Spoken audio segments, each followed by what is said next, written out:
Coming up next on Passion Struck. One of the things we found is that folks who seem to reach these levels of putting their creative work into action in the world have strongly held values, strongly held principles that guide them. Why do we think that that is the case? I think it's partially the case because there's infinite possibilities out there. And if I don't have that clear framework for deciding I'm going to go this way and not this way, then I'm just doing everything, which means I'm doing nothing.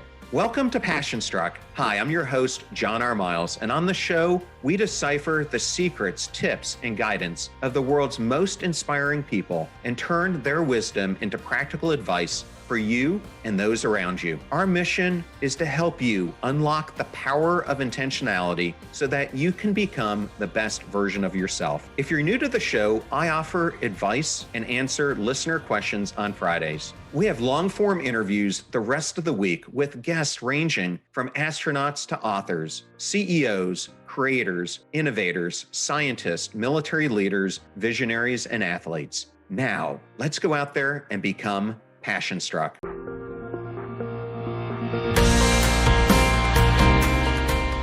I am so excited today to welcome Seidel and Olatunde Sobomehin. Welcome, gentlemen. Thank Thank you. you.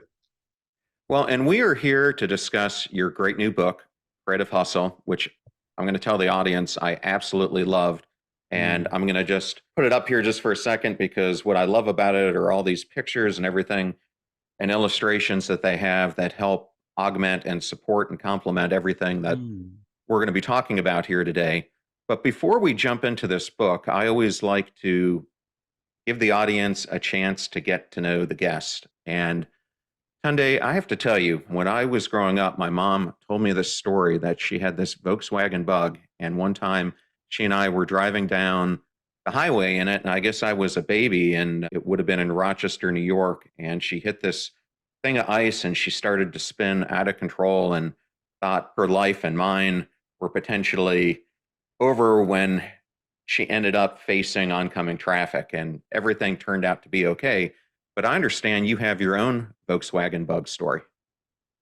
Wow. Oh, wow. You dug in the crate for that. So, yes, I'm Olatunde Sobomehin. I was raised in Portland, Oregon, born in LA, though. And most people don't know that because I spent very little time before I went to Nigeria. And the birth story in LA was that I was born in an orange Volkswagen Bug. So, how you dug that out is only to show the type of research you do. But yes, I was born in an orange Volkswagen Bug. The story is long because I have a Nigerian father, a white American mother, born in 1980. And so there's details around that, but I'll leave that for next time. Orange All right. Volkswagen Bug I was born in. Yes, sir. All right. And then there's one other fun tidbit I found. So if having to go to Stanford wasn't enough for you, you didn't put enough pressure on yourself. So you wanted to become an entrepreneur and start your own business. What business did you start? I was in college and I had a few jobs. I had, to be honest with you, 3 jobs. I was a basketball manager. I did some work study, community service work, but I also started cutting hair. And I started a business cutting hair and linked up with a gentleman who was cutting hair. And we started something called Stanford Trouble Shop Stallion Styles Collaboration. It was 5 S's and a C. When we said that fast, we got Isfachi. And we started Isfachi there, a business that later became an acronym for education and service through fashion, athletics, community, and entertainment. So we cut hair, we did t-shirts, we threw events. And the business is still running. It's been 20 plus years that we've had that brand, and the business is still operating here in Silicon Valley. What an awesome story. Sam, I'm going to hit you up as well. So I'm a huge music fan, and people would call me a 90s alternative nerd if you had to go that direction. But I understand you are a hip hop nerd. How did that come about? Well, I was born the year, I believe it's the same year that the first hip hop song was pressed onto a vinyl record, and really grew up alongside the culture. I mean, I grew up in an urban area. Hip hop was like the bubbling music and culture of that time that I was growing up. I want to give a special shout out to my pops, who was a high school theater teacher.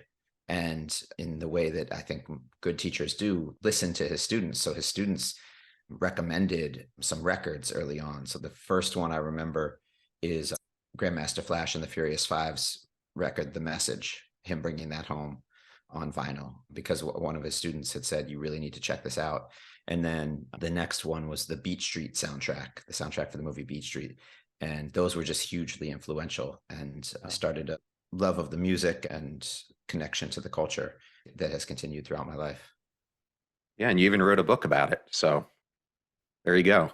Yes, yeah, Hip Hop Genius. It's about hip hop culture and education and kind of the intersections between the two and how much I think educators can learn from hip hop, how much hip hop heads can learn from educators in a sense. I think it might be a little more the other way around in terms of how most of the book is structured and explained, but I really wanted it to be something that somebody who was a total hip hop head who hadn't really thought a lot about it, like schools and organized education, could pick up and really connect with and get a lot out of. And then on the flip, that someone who's studied education their whole life could, but didn't really know hip hop culture, could pick up and learn a lot and get a lot out of. So it's trying to meet both those audiences and even bring them together in a way that I think has been and can continue to be really impactful.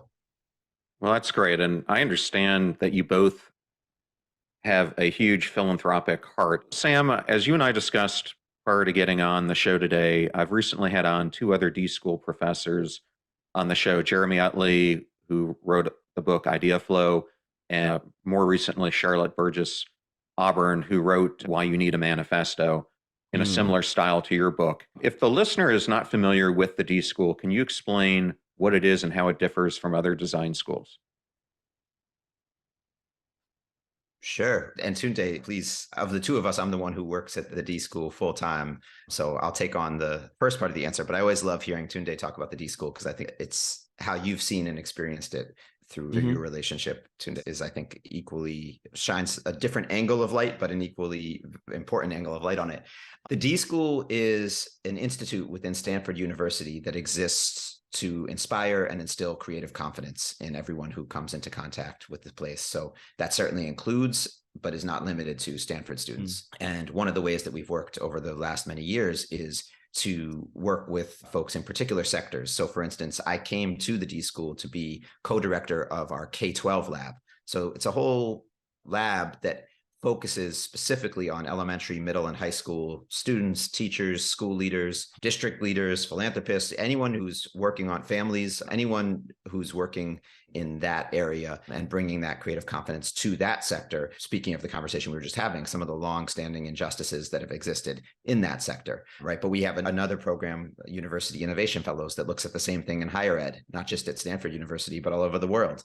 And another program that Jeremy has worked with for a long time that works with executives. So we're engaging with audiences outside of Stanford pretty far and wide to try to share and spread the tools, the concepts, the mindsets, the abilities of what we often call human-centered design, but to the end of unlocking that creative confidence and competence. And Tunde, did you want to add anything? No, I just want to shout out the people that you've already had on your podcast, and including Sam, Seidel, and myself. And the life, I think that the experience of any of these institutions is the people. And I just think the DSchool has incredible people. Yeah, my first cousin went to Stanford Law School, and he took a couple of classes at the DSchool, which he said just really broadened his overall learning and helped him see things in a different way. Well, Tunde, I'm going to turn this back to you. You and Sam teach the Creative Hustle class at the DSchool together, which is also the name, as we've discussed, of your book. But when I saw those two words together, I personally wouldn't have placed them next to each other. How did you come up with the name, and what is the purpose of the course? No, it's beautiful. So we've taught it one time. It's a pop-up or pop-out, I think they call it, at the DSchool. And that's essentially a short engagement for all intents and purposes. It's a class, but this class was unique. Sam and I wanted to do something almost like an experiment, hadn't really been done, to my knowledge at least, where you bring a class, half of the students are non-Stanford students. This time they happen to be from our community of East Palo Alto and part of our community at Street Code Academy. And then you had half the class enrolled Stanford students. from a variety of departments there, including the law school. And so your cousin might have been in the class, but nonetheless, might have applied because we had a lot of people apply for the class. And we selected it to be 30 students, to be this experience where you would figure out and be inspired to live your own life in your own way, right? Particularly when we think about folks are put on tracks, folks are put on paths that are almost prescribed for you. You could be at a law school and you're expected to be a lawyer. And that has a number of expectations with it. You could be at the medical school and be expected to be a doctor or be in research. But the point is, like, we wanted everyone to think no matter what folks expect you to be and society expects you to be, you can live outside of that. And the subtitle of the book is Blaze Your Own Path and Make Work That Matters. And so we wanted that message to be widely adopted by a number of folks. And like Sam has mentioned, he's already had an experience and an affinity for bringing these groups together and having them work together, and the magic that happens when we get that diverse group of perspectives in the same room. So that was something that we were both excited about. And we wanted something that would grab folks, that would speak to that mentality, and folks who come from the hip hop culture identify with the word hustle. That's a household idea, right, in the world of hip hop. And it means, like, look, I'm going to beat expectations. I may even be against the odds, but I'm gonna win and I'm gonna make it happen. So that was the hustle part. And the creative part was, we really wanted, in the spirit of the DSchool and the spirit of this Blaze Your Own Path and the spirit of like all things are possible, we wanted to really spark people's imagination. Think big about what you want to do with your life. Don't just think small and survival. I think even in the first paragraph, we talk about, let's think about how you could thrive in this. And that was inspiring to us. So we bounced around some words. I credit a lot of the words to Sam Seidel, who even this year is writing 4 books. If you hear him talk about his love, he has a love with, I'm putting my own words on it, but essentially making magic with words. I think he says making art with words, right? So I think it was him who came up with it, but we never know. But it was like in the midst of us talking, that combination, Creative Hustle, came out. I love brand and rhyme and feel that Street Code Academy has that.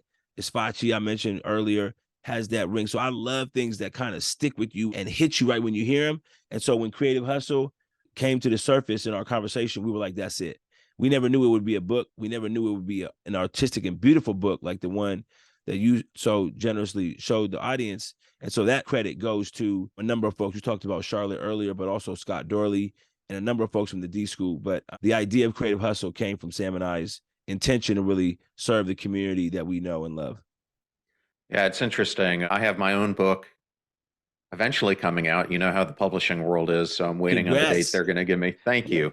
Yeah. But I came up, it's called Passion Struck, but in it I have 5 plateaus that you cross to becoming passion struck. And the last phase I call you become a creative amplifier. And I think we think of this term creative or creativity and we assign it to artists or musicians, etc. But to me, a creator is someone who really serves the world instead of serving themselves. It's creativity for the benefit of the planet.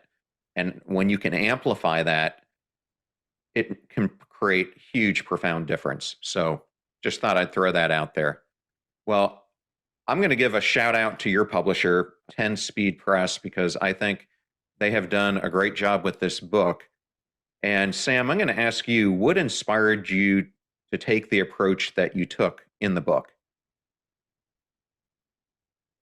It really stems directly out of what Tunde was just sharing in terms of the class that we taught and some of the larger DSchool ethos. So what I mean by that is the way that we did the class was we brought in 3 people that the 2 of us consider like incredible creative hustlers. And we asked them to just speak about their journey, speak about their creative process. And then with the 30 students that Tunde was mentioning, we spent a day plus an evening dissecting what we had heard and trying to pull the elements out of those creative hustler stories that we could all learn from, and then co-creating our own roadmap for our own creative hustles.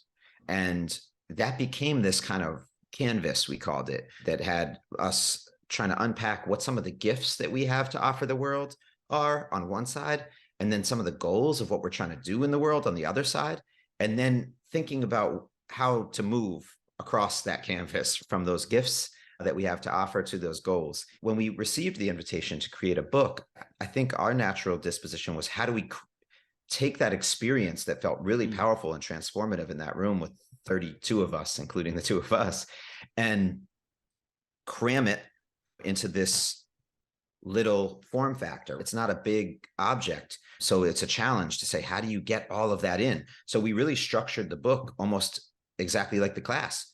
We broke it down into a few more sections, but each section starts with the story of 3 inspirational creative hustlers and then works together. We're trying to work with the reader. We don't have their voice in the page the way that we do in the class, have it in the room in real time, but we're trying to work with the reader to say, let's figure out what's going on here. So every chapter ends with a little box that has like, here's something that we are pulling out of this story.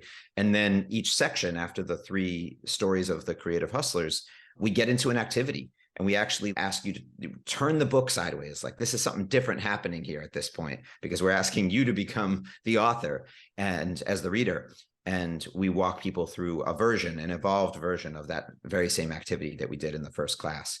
I feel like there's moments in the book where you can almost hear us trying to leap out of the pages and grab you as the reader and be like, this is for you. This is an active experiment. This isn't just like a passive consumption. But I think pretty much every decision we made in the creation of the book came down to that, like wanting to have it be equal parts inspiration and practical. We did not just want people to put down the book and say, wow, that's so great that those 9 people did these amazing things. I wish I could be one of them someday. Like, we really wanted people to put down the book. I'm on my way. I'm moving right now. And I feel super inspired by the people. I feel in community almost with both the people who are profiled in this book and the other people who I imagine are looking at it right now, like me, and thinking about what they can do next.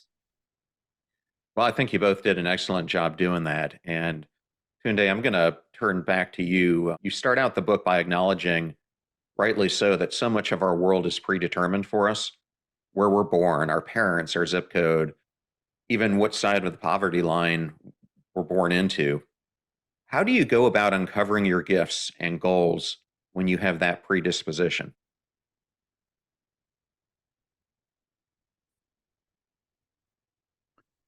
First, I think the way that you describe creativity and creators in the way that's expressed in your book, Passion Struck, is incredible. And I wanted to just salute that and let you know that has moved me to think about creativity in a new way in terms of how it relates to the world, how it puts the world better. And so I appreciate that.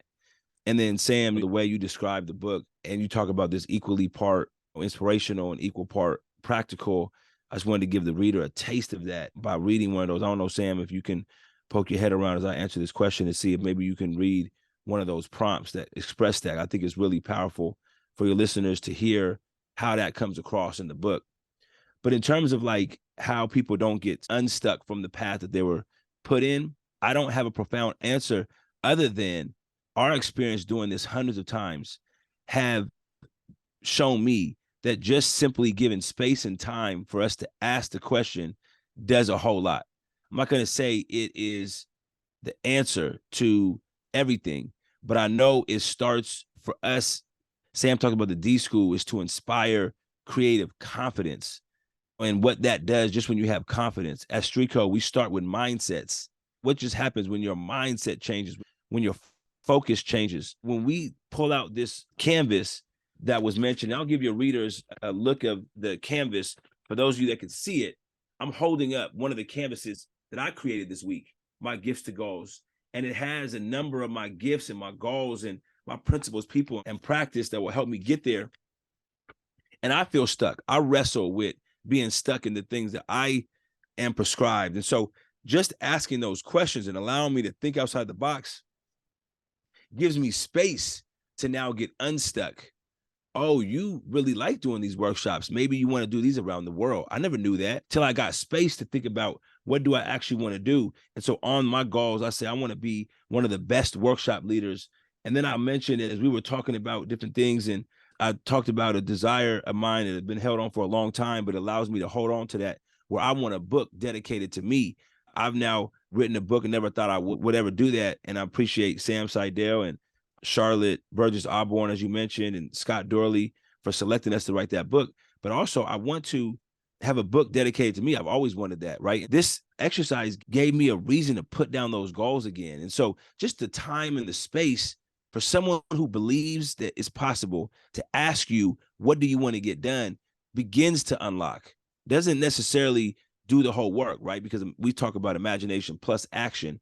You got to actually do some things, but just that place to imagine, just that place to think outside the box gives people, I think, the first step in getting unlocked.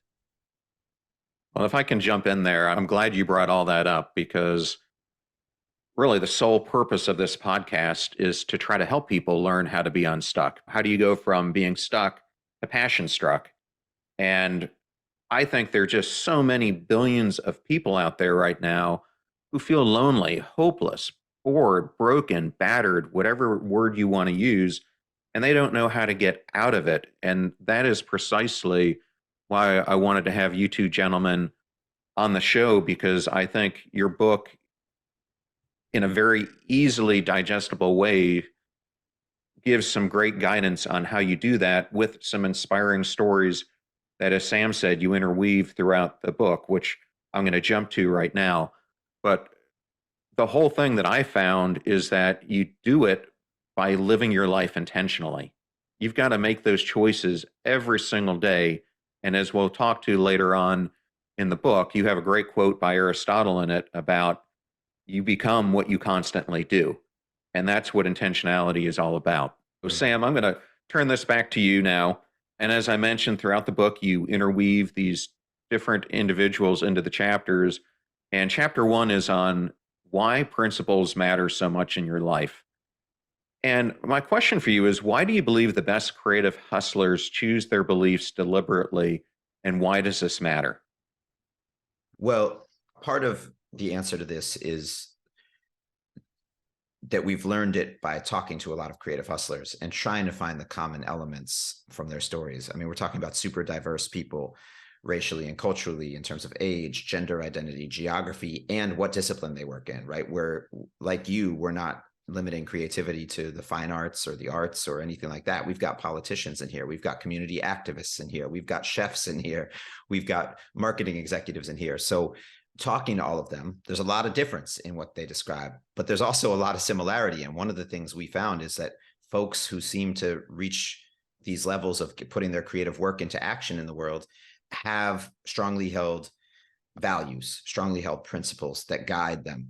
I'll start to speculate because you also asked, why do we think that is the case? I think it's partially the case because there's infinite possibilities out there. And if I don't have that clear framework for deciding I'm going to go this way and not this way, then I'm just doing everything, which means I'm doing nothing, right? I'm like scattershot all over the place. I'll say I've struggled with this. And I think one of the reasons that some of my creative hustle hasn't always achieved what it could have is because I'm like excited. I'm like, but I could learn from that too. And I could learn from that too. I think one of the things I've heard said about design is great design is as much about what you keep out as what you put in. And so I think that having those clear values is what helps people, successful creative hustlers, know what to let in out of all the stuff they could be receiving as input or putting into the world as output. It like helps to really narrow that and give it a laser-like focus. So time and time again, we've found that folks who have that clarity are able to move work that really matters to them and to the world. Sam, thank you so much for that great explanation. Yeah. Tunde, in chapter 2, you discuss this importance of discovering who you are and then showing others. What can we learn from the story of Christopher Squint Sandifire? Yeah, we call him Squint, and he's a dear friend of Sam and me. And you know, there's so much to learn. But to Sam's earlier point about how all of these creative hustlers anchor themselves on a principle, I'm really glad that he emerged as the first chapter because he really embodies that, I think, profoundly. He's a visual storyteller, photographer, filmmaker.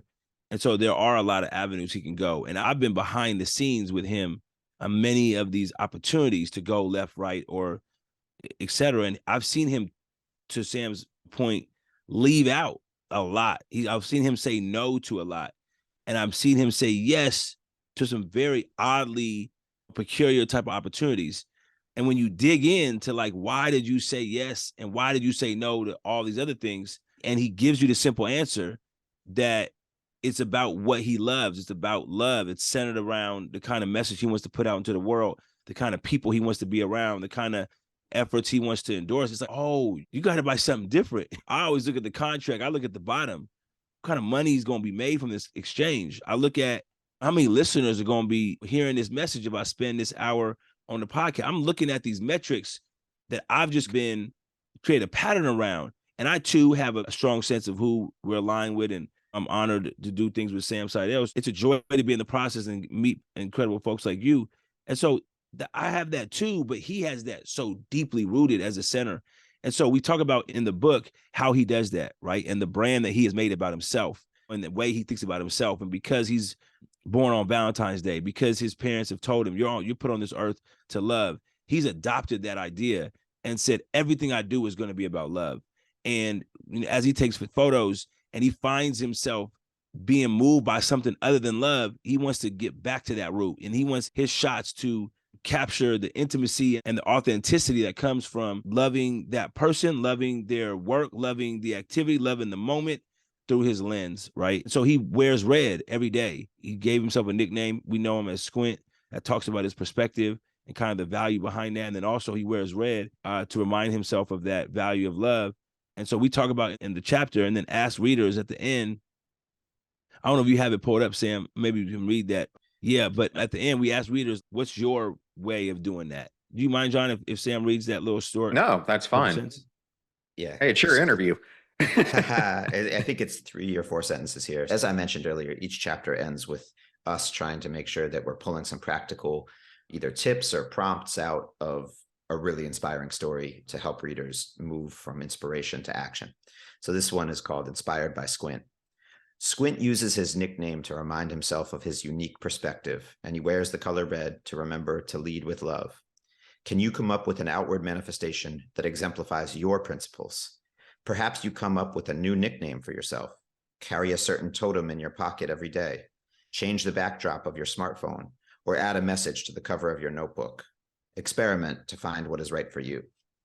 It's part of what we're trying to do here, John, is not tell people, pick a color like Squint and wear that color. It's not a formula, but it's finding the version of what he's doing that's so powerful with his name and wearing the color red that actually makes sense in your reality, in your life, that's going to remind you of your values the way that works for him. Well, Sam, that was really beautifully said. Tunde, I'm going to just go back to something that you said, because in chapter 3, you guys have this great quote by Adrienne Marie Brown.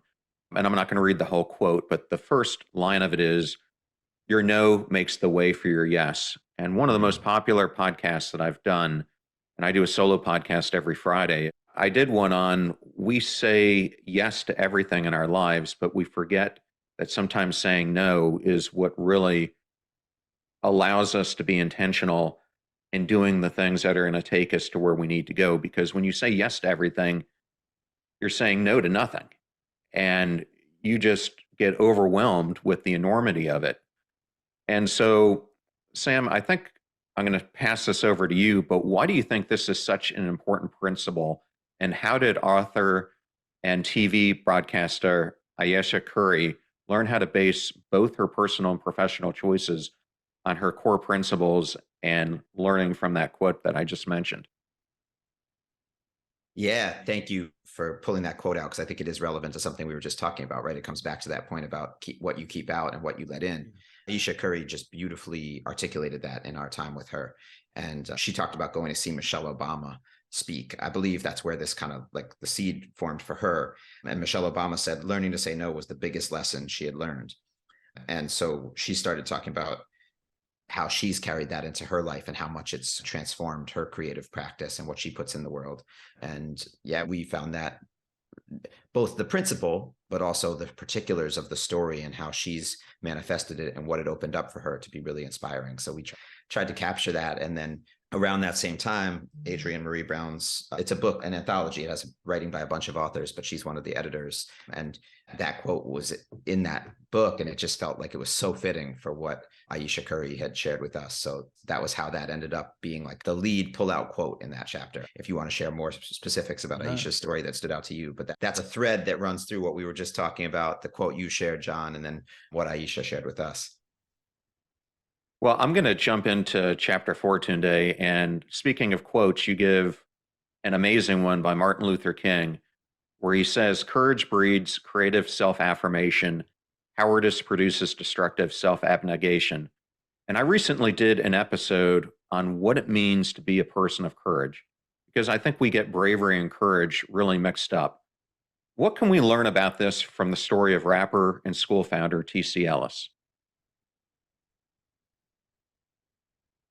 Yeah, thank you. I look up to two men, Martin Luther King Jr. and David T.C. Ellis, for really similar ways in which you already drew the thread, living in courage. And we have a lot to learn from David T.C. Ellis. Shout out to Sam Seidel's book, Hip Hop Genius, which just came out with the second edition this year, but came out 10 years ago. In fact, I have it behind me. If your viewers could zoom in on the books behind me, Hip Hop Genius. I see it up there. Yeah. So long story short, right? Like David T.C. Ellis had to overcome a lot to be able to call himself a school founder. And it wasn't a traditional path. It was somebody who didn't graduate from high school, who had challenges with the law, who had personal demons to overcome, but yet there was a resilience and a fortitude and a courage to go beyond that. And we call him a school founder. And we got a book almost dedicated almost exactly to his story. And we got a chapter in our other book. There's 3 books right now that have already mentioned David T.C. Ellis because of that courage, right? Because of that tenacity to overcome. And because ultimately the driving force behind him is to give and to be that, I forgot what you called it, but the creative, what was your term, John? Creative amplifier. A creative amplifier. He's amplifying and setting a pace for education and what it could look like, right? And I don't even know any of the students, but that would be a whole nother way of understanding his amplification to meet those students of which his school is inspiring and empowering. So David T.C. Ellis is in the streets of Minneapolis, and he gets some leaked ideas around what's coming out from Warner Brothers movie Batman, and he goes out and uses this sort of unauthorized information to put out a rap song. And that was really courageous. And it really could have ended him up in trouble, but it didn't. Prince heard it, loved it, signed him. He was Prince's first hip rap artist signed. Now you're making history with this. The record's a classic. He's moving with Prince, and he's got a signed deal right out of it. And so we ask readers to think about what could you do that may even be on the border of legal and illegal. Like just imagine, like what could you do to push your thing forward? Then we say, I love this prompt because it's, oh shucks, what are you asking me to do? And then it says, you don't have to do it. We're not asking you to do that. We're asking you to think about it because it opens up possibilities. What would it be if I just showed up on stage and said, man, I'm the best? Okay, well, that may be not the greatest thing, but are there stages where it would be great for you to announce that you wanted people's attention on your product? So anyways, T.C. Ellis, courageous gentleman who we think is making work that matters. He's certainly blazing his own path, and he has a real inspirational life that's guided by courage. I could ask you guys a ton more questions, but we only have time for 2 more. Sam, in part 3 of the book, you go into why your rituals and practices matter. And I'll turn back to that quote that you mentioned in this part of the book by Aristotle, where he says, "We are what we repeatedly do." And I'm going to focus this question on you because the person I'm going to ask you about is someone that you know and have known for a long time. How did Academy Award winner Sian Heder use her ambition and extensive research to truly comprehend both herself and others to create acclaimed movies that advance the cultural dialogue? I mean, there's so much that goes into that answer, right? She's been working hard for a long time. And so I would hate to ever purport to say I can give you the full and complete answer to that question. I can talk about some of what we highlighted in the book, but she is such a trove of information about what Creative Hustle means and all of its facets. What we really dig into in the book around research practices, and we talk about research as, sure, traditional research. We can look things up. Now we can use Chat GPT to do some research for us, but also human-centered research, getting out there and talking with people and actually getting into relationship with people, being a huge part of her practice as a screenplay writer and a director. And then also holding the mirror up and doing what we call I believe it's in the title of that chapter, me search. So it's one thing to say, I'm going to research and study everyone else, all of you. It's another thing to say, like, who am I in this? Where do I show up in this story? And this is really important in her work. The film that she had that just won some Academy Awards and Sundance and all this is a film about children of deaf adults. That's not her experience. She is not a deaf adult, nor is she a child of deaf adults. So how does she come to understand that? And how does she come to see her own place in the story and in telling the story? And so she asks some really great questions in there about, like, what stories are mine to tell?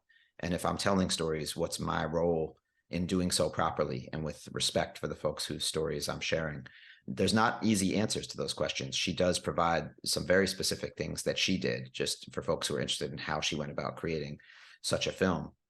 In that sense, I just think it's an incredibly important aspect of our practice, right? If we're trying to create art and create it with heart and with positive intentions and to move beautiful things in the world, I don't know how we could possibly do it without doing the kinds of things that she describes in that chapter. Wow. Our invitation at the end of that chapter is really for folks to try to pick that up and figure out how it applies in their work, right? It might look very different if you're a politician or a community organizer than it does if you're a screenplay writer.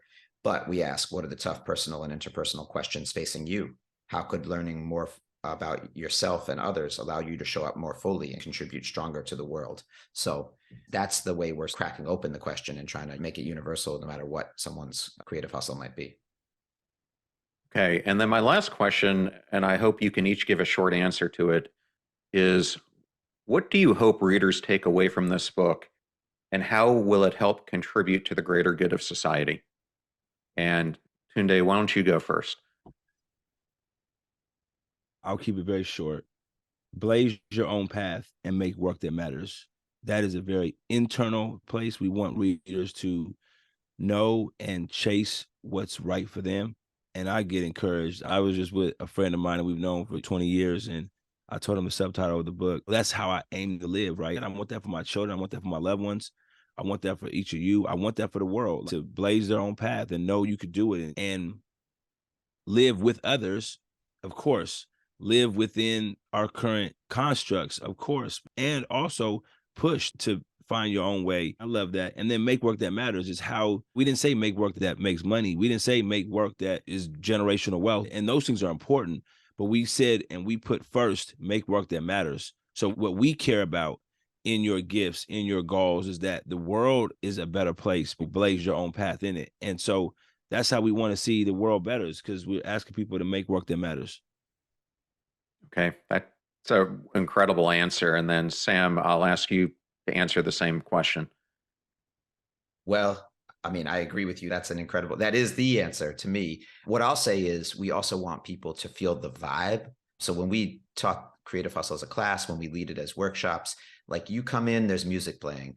There's going to be a little bit of quotations from hip hop songs and from Aristotle. There's going to be some swag, some fun, some jokes, and we're going to get busy. It's going to be hard to be in that room and not make your own gifts to goals canvas. It's going to be hard to be in that room and not be generous and share with someone nearby how you could contribute to their creative hustle. It's going to be hard to be in that room and not share actually what you need, which is often harder to share than what you can give.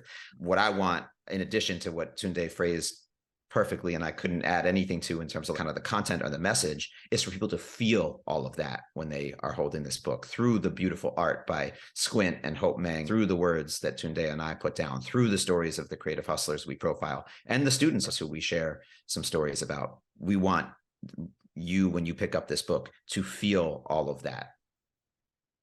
Well, gentlemen, thank you so much. It's been just an incredible honor for me to have you on this podcast. I'm so glad that Karen reached out to me, your publicist, and I am just so joyful to be able to spread your message to so many millions of people who need to hear your words. So thank you both. Yeah. Shout out to Karen. And thank you, John. Great to connect with you. And good luck with the book. Good luck with the podcast and all of the creative amplification you got going on.